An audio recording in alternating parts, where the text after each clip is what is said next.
Hello there, everyone. Welcome to another Writer's Rant, brought to you by Camille's Harem. Not just a podcast for novice writers by novice writers, but also a YouTube channel by novice writers for novice writers. Because writing is an adventure, it's more fun with friends. And this is a unique path on our writing adventure. For the past 2 years, both here on YouTube and on our podcast, we have pulled from all kinds of media to assemble insights, advice, and critique. One that we have frequently pulled from has been the medium of anime. And one thing that you can expect us to do more is to break down the good and the bad storytelling that we have seen in recent and in classic anime series. So full disclosure, we do this because we really enjoy anime. We also love reaching into the anime community in hopes of facilitating intelligent conversations about the shows we love. But also, as writers, we see the influence that this medium is having on many Western writers. As anime becomes more and more mainstream, many recognizable tropes and storytelling styles from anime will become a part of our own stories. Some of the scenes that I myself have written, whether it be dialogue or action, have been directly inspired or in part shaped by the anime that I have watched. So this being the case, I take it as my sacred and self-appointed duty to rant about tropes which generally degrade most stories. The one I'm going to tackle in today's rant is the trope of first girl wins. While this is not solely an anime trope, it is one that is highly favored among many shows that you've probably come across. So much that it often feels like it is solely an anime trope. While this might not always be bad, like what we see in My Hero Academia between Deku and Uraraka, at least as far as we've seen in both the manga and in the anime, and it might not always hold true as you would think in certain series such as Bleach and Naruto. But we do find instances where it ends up hurting the story more than you think. How? By stunting the emotional growth and possibilities of all the other interactions that characters can have with each other! An immediate example that pops into my mind is DanMachi, or Is It Wrong to Pick Up Girls in a Dungeon? So yeah, we're going to go with DanMachi because that's so much easier and quicker to say. Now, this is a show that I have heard described as either you love it or you hate it. I honestly find myself really enjoying the show, but I will fully admit that it is meant as a self-insertion series, and it is a gross aggressor of first girl wins.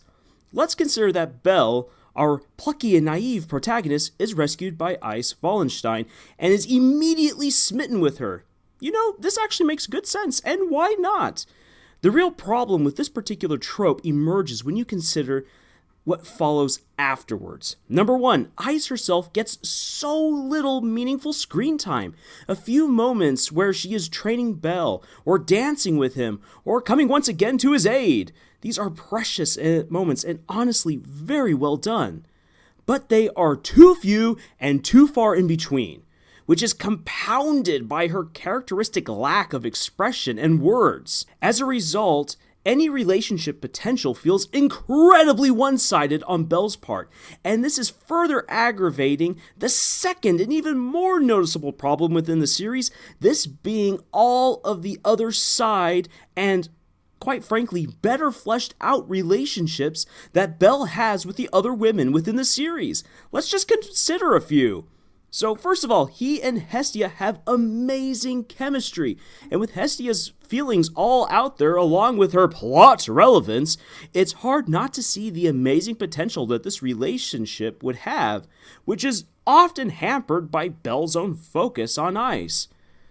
And then we have Belle and Lily, which is ultimately a silly pairing, but the sad thing is that when you consider what brought them together, which is her servitude to the Soma Familia, that whole problem is resolved without Belle even being present, which then immediately just relegates Lily to the role of supporter, both literally and figuratively. The story just kind of cuts her out. Belle and Ryu, just as another example, have an incredible working relationship, which is hinted at to be something even more. She would be the perfect person for Belle to take along on his journey of pursuing Ice, but she only comes in when the plot demands it. And then there's Belle with Aino, which would also be a fun working relationship to explore, but that too goes pretty much nowhere, and not so much because Hestia doesn't approve of it, but because Belle is so fixated on Ice. And there's just so many other relationships that we could explore within the series that we don't really get to see because, well, either Belle's too fixated on ice or essentially the plot will not allow it. Now, we can easily write this whole thing up to the writing for harem-centric stories or because of the self-insert premise. But largely within the story, the reason for these relationships, the in-story reason that none of these are fully explored is because Belle is crushing hard on his woman, Ice. Now, from a writer's perspective, could you juggle Belle pursuing Ice Wallenstein and develop his connections with the other women? Sure thing, you totally can. All you'd have to do is have him go through some very bad blushing but very important conversation moments, or even go out on some awkward dates where he could then have honest conversations and honest moments with these other characters that would allow them to finally move on, accept one another's feelings, and do what they think is honestly best. Flirtations and teasing romance are all fine and good. I love them.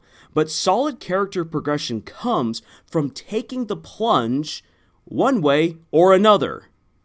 Another show highly inspired by anime, Star vs. the Forces of Evil, might be an even worse aggressor of First Girls Win. Now, when I first started watching the show, I wanted Star and Marco to get together. But when Jackie showed herself to be a genuinely deep character, and Tom reformed himself not just for Star, but even more importantly for himself, the ship of Starco was sunk in my heart. As the show progressed and the writing was all on the wall, it was clear that every meaningful relationship was being sidelined to get Star and Marco to come together. It was beyond stupefying and infuriating! I mean, just look at it. Kelly and Marco broke up off screen, for crying out loud. Tom got done dirty with so much abuse from episode to episode. No justice for Jana, and by golly, Hekapoo had a greater chance of being with Marco, but the flipping weak plot pushed her aside. Deeper topics of racism, politics, taking responsibility for one's actions, and the consequences of pretty deep and dark decisions, all involving magic, were sidelined in the worst, most rushed way possible to make sure that the OTP set sail. Sure, Marco and Star could have worked out well if they had been written properly, but all these relationships and all these themes needed to be resolved with proper time and properly highlighted within their own individual episodes. Even after they become a couple, Marco and Star's status overshadowed everything else of infinitely greater consequence. Star flipping murders countless millions, possibly billions of creatures and cuts off entire worlds to destroy magic. But who she is dating is more important! Oh my gosh. First girl wins and everyone else loses big! I am still miffed about the way that the show ended. It was a total dumpster fire! But on the flip side, allow me to indulge briefly in an anime that does First Girl Wins just right. Darling in the Franxx has its scandalous and teasing first moment between Hiro and Zero Two when he comes across Zero Two swimming naked in the pond. But the real moment of significance for these two is when Hiro works with Zero Two to pilot Strelitzia in the self-same first episode. From there, we see an unhealthy relationship unfold between the two as Hiro's childhood friend Ichigo tries to gain his attention and affection. And from there, the story just progresses and reveals itself to be this dark fairy tale. And we see little moments slowly reveal the special shared connection between Hiro and Zero Two as they explore their past and rediscover each other once again. It's honestly very beautiful.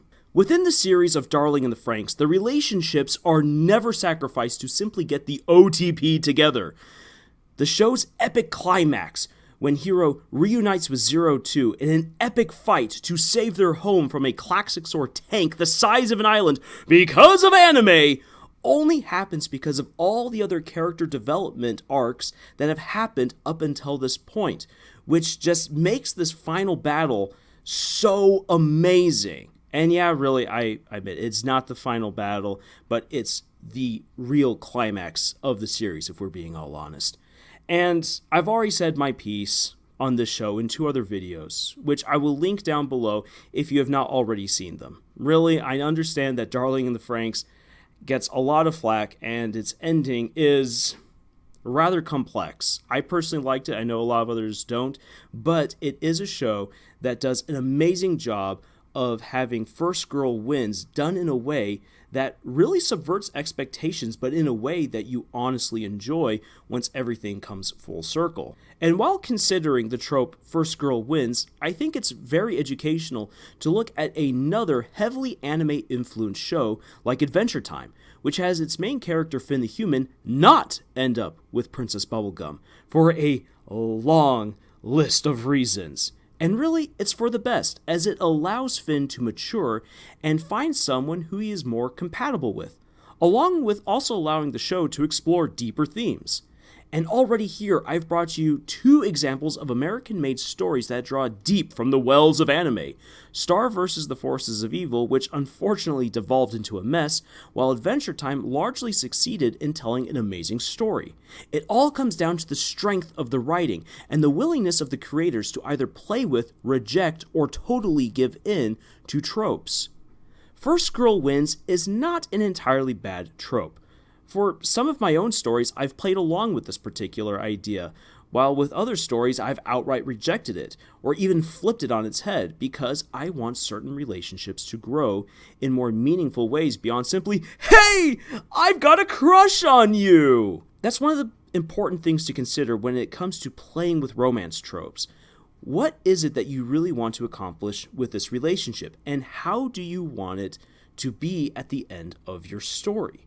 That is what you should honestly think about, and think about what kind of moments, what kind of dialogue, what kind of challenges and so forth should I present within my story to help this relationship evolve to where it should be by the very end.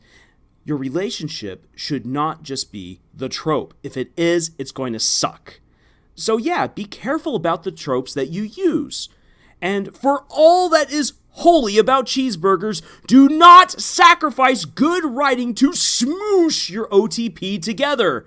So if you'd like more writing advice, please check out our podcast, Camille's Harem, found on Podbean, iTunes, and Google Play. You can check out our writing exercises and homework over at our Pinterest page and engage in discussions with us over at our Reddit. Links for all of these sites are in the description, and you can help us with our quest to find epically terrible fanfics by sending us links to the ones that you know of via our Twitter at Camille's Harem.